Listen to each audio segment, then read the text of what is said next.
y es la fractura más frecuente del tarso a nivel del pie. Y dentro de las fracturas intraarticulares están entre el 60 al 75% y el 10% de las fracturas del calcáneo son expuestas. Anatomía, a ver, Lucía, la doctora Lucía Vilcahuamán, si nos puede hacer un repaso rápido de la anatomía de calcáneo, por favor.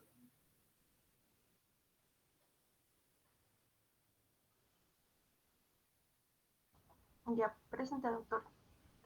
Bueno, el hueso calcáneo es el hueso que va a formar lo que conocemos como el talón y va a ser, bueno, es un hueso relativamente grande que se va a conectar con los huesos astrágalo y con el hueso cuboides. Eh, Como dice, tiene 6 carillas articulares y la mitad anterior de las 3 carillas, de las 3 primeras carillas, se va a articular con lo que es el astrágalo, ¿no? Y la carilla posterior es la más grande, la que es propiamente el talón. Eh, mm,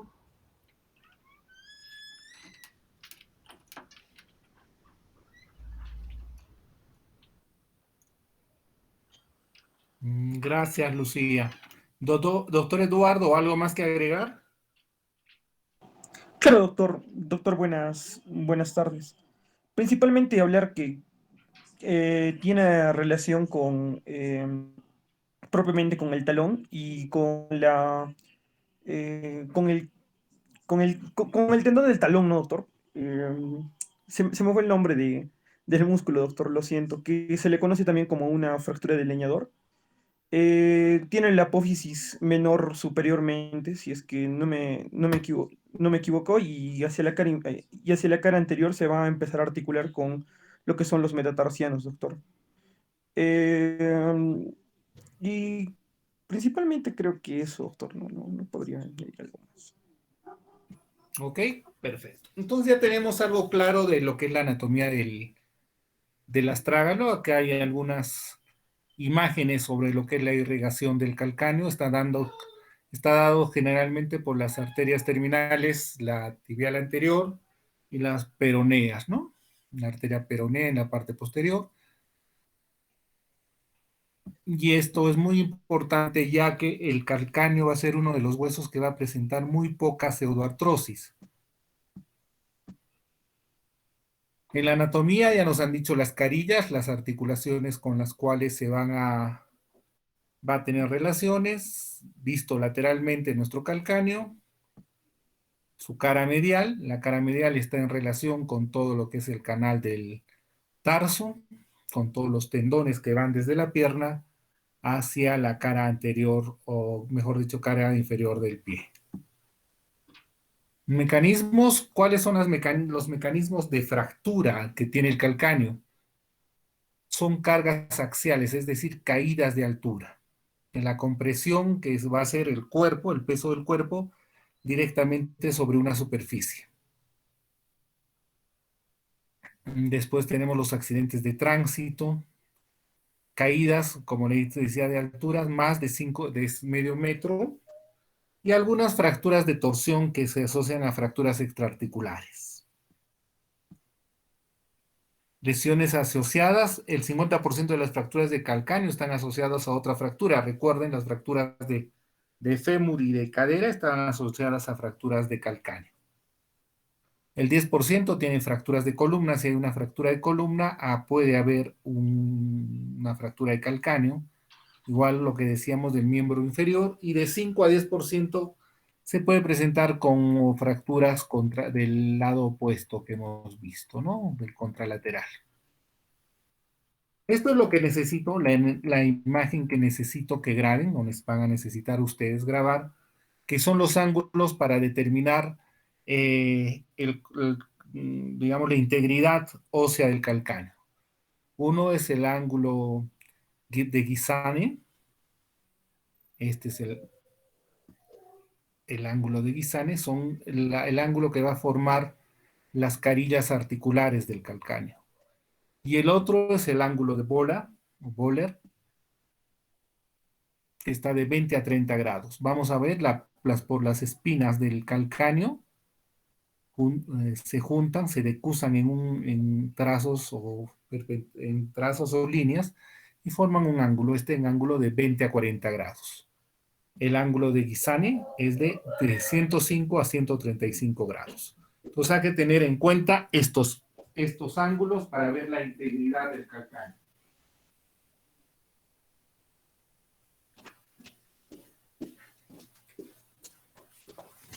Ya, acá también otra forma de diagnóstica precisa que tenemos en las fracturas de calcáneo es las tomografías. ¿Ok? Los cortes tienen que ser entre 30 a 5 milímetros coronales. Y acá un mejor sustento para ver la integridad y determinar si es quirúrgico o no quirúrgico una fractura de calcáneo. Otra cosa importante, para todas las radiografías que pidan ustedes de calcáneo tiene que ser lateral y axial. Esta es una radiografía axial. Para determinar cómo está el calcáneo, es necesario ver las radiografías laterales, axiales, y también las tomografías son de mucha importancia. Acá vemos las proyecciones radiográficas de Boyden, con cuántos grados de penetración tiene que entrar el haz de los rayos X.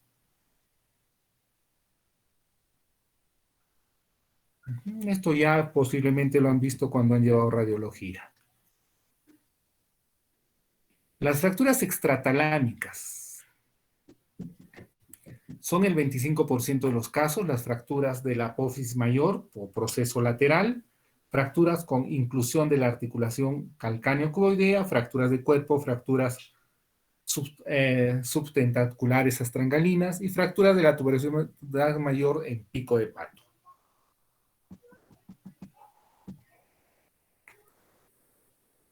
Hay que ver también, estas son las líneas primarias de Axenglopestri, ¿ok? Son valoraciones del trazo de fractura.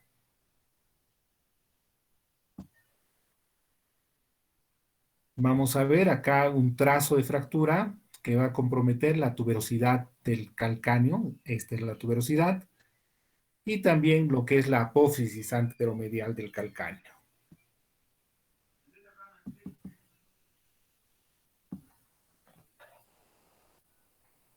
Ya teníamos las líneas primarias, ahora tenemos las líneas secundarias. Estas son las líneas primarias, ¿ok?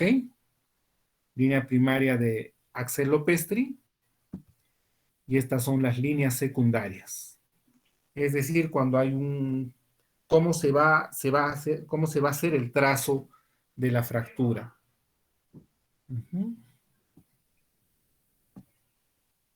No es necesario que aprendan esto, es netamente algo teórico.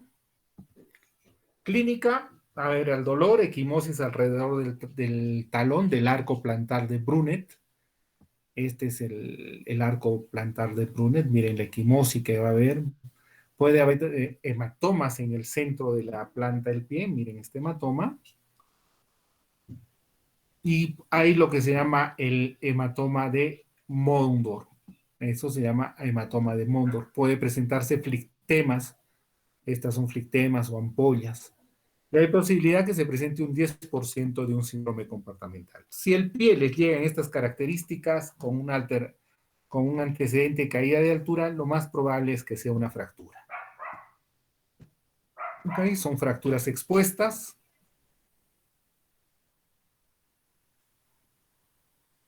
Fracturas expuestas de calcáneo. Muy frecuentes en lo que son los accidentes de moto o de bicicleta. Y acá vemos las fracturas, ¿ok? Siempre recuerden la radiografía axial, esta es la Edge, es una fractura axial, miren, la que decíamos, ¿no? En pico de pato, es una fractura. Acá tenemos las laterales para valorar el ángulo de Bowler.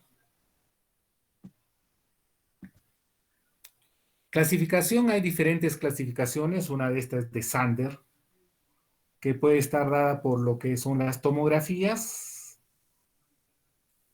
tenemos una A, una B y una C. A es la lateral, la B es la central y la medial es la C. ¿Ok?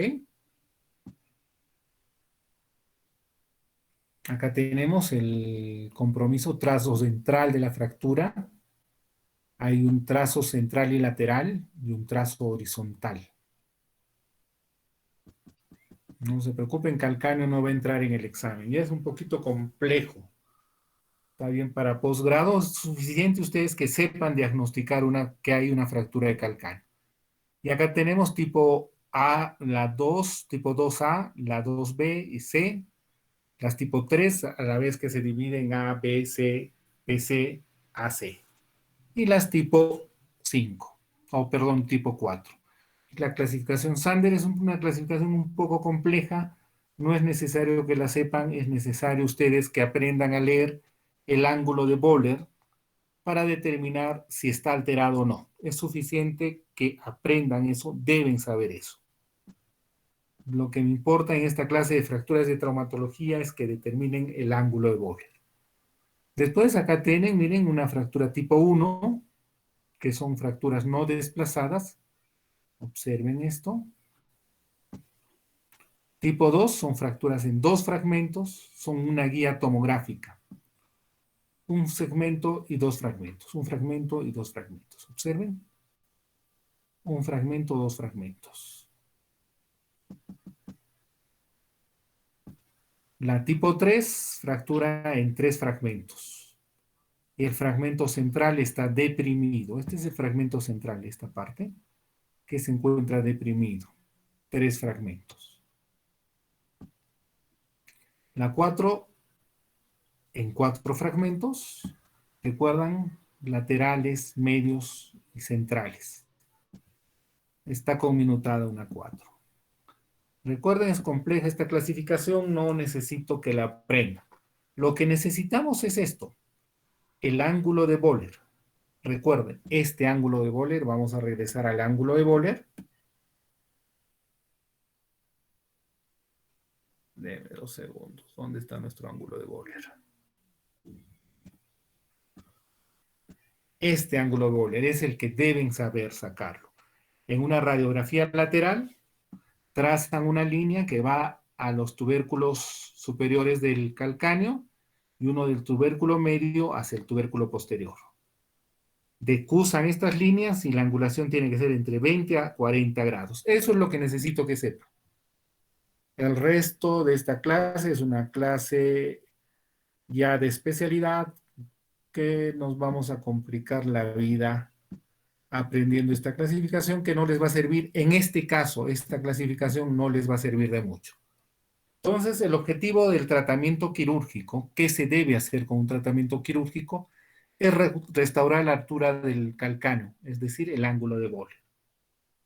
Reducir la anchura, el ancho del calcáneo y descomprimir el espacio subperoneo. Este es el espacio subperoneo. El ancho es este. Tienes que disminuir el ancho, el ángulo de Böhler, lo que hemos dicho, y realinear la tuberosidad posterior en valgo, es decir, que se vaya hacia adentro. Y reducir la articulación calcáneo-cuboidea, que está adelante. Esos son los objetivos tanto de un tratamiento quirúrgico como de un tratamiento conservador. Recuerden, el ancho del calcáneo tiene que estar disminuido porque cuando hay una fractura por compresión, la longitud o el diámetro, el ancho del calcáneo en una radiografía anteroposterior está ensanchado. ¿Ven estas líneas punteadas?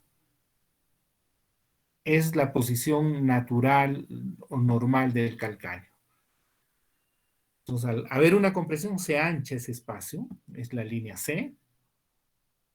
2, el espacio subperoneo, este espacio, al comprimirse, al desplazarse de ese fragmento, disminuye esta superficie. Pues eso se debe restituir. La posición de la tuberosidad del calcáneo es en valgo, es decir, metida hacia adentro. Y cuando hay una por compresión, se va hacia afuera. Pues eso es lo que necesitamos restaurar en un tratamiento quirúrgico. Tratamiento quirúrgico generalmente es una osteosíntesis. Usamos lo que son los clavos, las placas de reconstrucción de calcáneo, que son estas. Y el tratamiento conservador, ¿cuándo se puede hacer un tratamiento conservador? Si ustedes ven esto, le pueden poner un aparato de yesos. Miren el ángulo de Böhler, acá está conservado, sus 20 grados, 20, 40 grados. Ok, no hay desplazamiento de las superficies articulares, o si hay un desplazamiento, tiene que ser menor a 2 milímetros. No hay alteraciones en bar o en valgo que se ve en la radiografía axial. Ustedes valoran el ángulo de Böhler. Si ese ángulo de Böhler está bien, no es quirúrgico. Si está alterado, de inmediato lo mandan a un hospital. Ya sabemos el tratamiento quirúrgico. La alternativa es la fijación con placas y tornillos que les hemos dicho. Cuando no se puede hacer eso, pues generalmente cuando hay la piel de mala calidad, pacientes con vasculopatías, fumadores mayores de 60 años. Las ventajas es la reconstrucción de la superficie articular íntegramente. Esa es una buena alternativa. Otra alternativa son con los clavos Kirchner.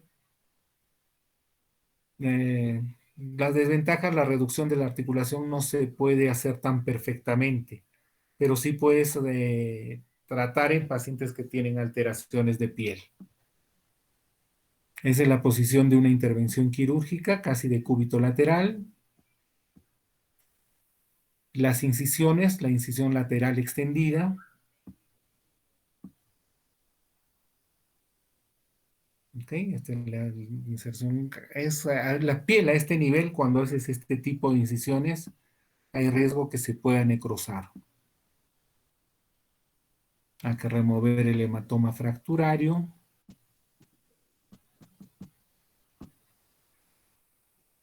Se restituye con una plaquita y la sutura. El problema es esta zona del vértice de esta incisión que a veces se puede necrosar, ¿no? Ya estamos cerrando ahí.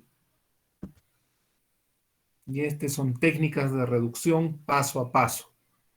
Entonces ya son para cursos de especialidad de traumatología, no es necesario que los aprendan, pero que tengan un concepto más o menos cuáles son los pasos que se tiene que hacer. Es la técnica, cómo se debe hacer la restitución, qué se hace primero, qué se hace después. Recuerden, ustedes tienen que aprender el ángulo de Böhler y poder valorar esa angulación. Este es otro método de reducción. Y acá miren, hay diferentes métodos, ¿no? El método de Fernández, de Zip. Entonces, no es necesario. Esta es una plaquita que tienen que conocerla, es una placa para calcáneo, una placa de reconstrucción de calcáneo. Eso es lo que se utiliza normalmente para hacer la reconstrucción del calcáneo. Esta es la técnica de los clavos Kirchner o Steinmann. Pones un Steinmann y haces la tracción. Esto sirve para tratar que el eje del calcáneo cambie y recuperar el ángulo de Böhler. Esta es una técnica con guía artroscópica para restituir este lapsus, digamos, que hay una compresión del calcáneo y hay un lapsus de la superficie articular. Metes los Kirchner, los reduces y ves que la superficie nuevamente ha optado una posición adecuada, recuerden, con ayuda artroscópica. Más técnicas que no es necesario que, bueno, que las conozcan, pero no es necesario que estén memorizándolas. Observen el calcáneo, cómo ha habido una disrupción entre el astrágalo y el calcáneo de la superficie articular, es indicación quirúrgica. Más tratamientos quirúrgicos. Esta es una fractura que es bastante frecuente, la que decía su compañero, ¿no? La fractura del leñador. Un hachazo y lo que va a hacer es la disrupción de este tubérculo.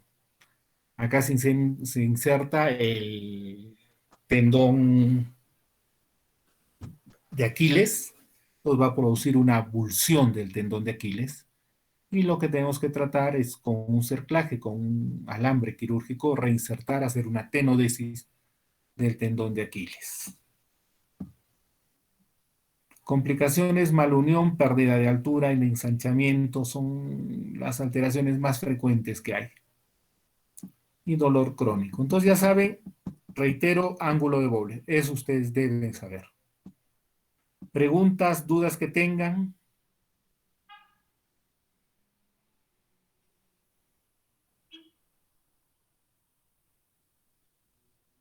Doctor, una pregunta. Sí, dime. En el caso de los niños que presentan una fractura de calcáneo, ¿el tratamiento quirúrgico es recomendado?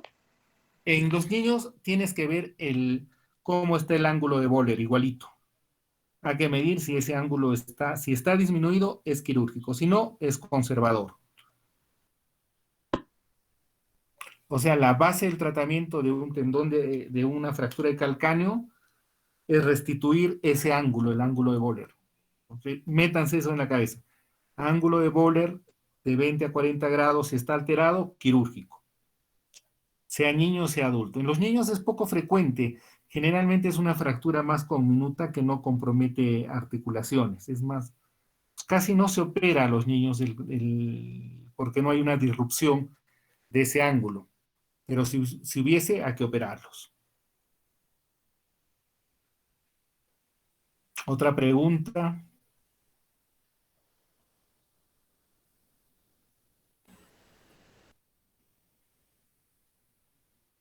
Bueno, al no haber preguntas, Walter, creo que quieres Sí, preguntar algo. sí, doctor. Doctor, Dime, buenas Walter.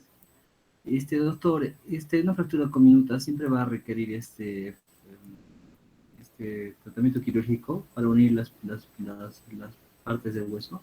Ya, si es una fractura conminuta, igualmente, si la fractura compromete lo que es el ancho del calcáneo, lo que es la disrupción del ángulo de Bowler, si hay compromiso articular, si hay alguna de estas alteraciones, es quirúrgica. Si es una conminuta, lo que tienes que hacer es evitar abrirla. Y la técnica que se usa es la de lo que hemos visto, ¿no? Del clavo Kirchner. Pones un Kirchner y tratas de corregir percutáneamente la angulación. Y después le pones un yeso. Ah, ya, doctor. Muchas gracias. ¿Ok?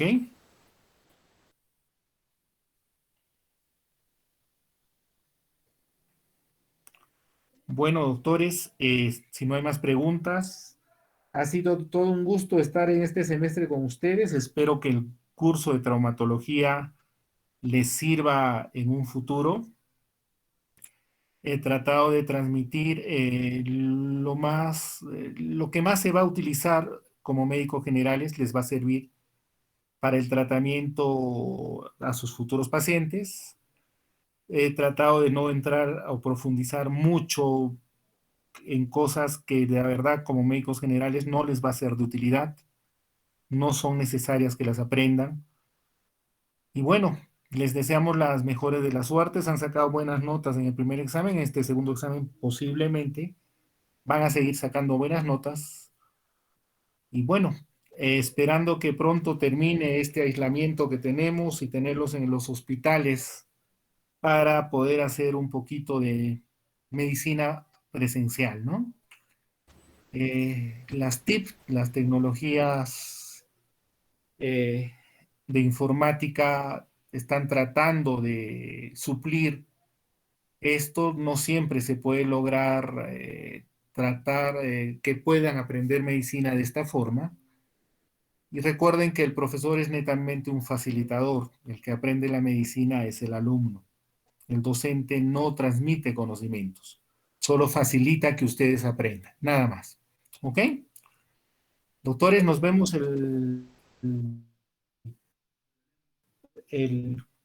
nos toca el examen y que tengan las mejores de las suertes en su carrera profesional en el momento que deseen y puedan ir al hospital. No duden por pasar por el servicio de traumatología para tratar de hacer entrar a sala de operaciones, tratar de que hagan una reducción incruenta, cosas que sí necesitan hacerlas presencialmente. Bueno, doctores, les reitero, ha sido todo un gusto compartir estas semanas con ustedes y de antemano pedirles disculpas si ha habido alguna, bueno, pedir las disculpas del caso si ha habido alguna mala información de mi parte, disculpar, de repente no he podido realizar las clases como ustedes se lo merecen, pero bueno, trataremos de enmendar estas alteraciones con las próximas promociones. Doctores, no se olviden, por favor, solo los comentarios que les solicité me han mandado cinco de sus compañeros al correo. Entonces, sobre lo que es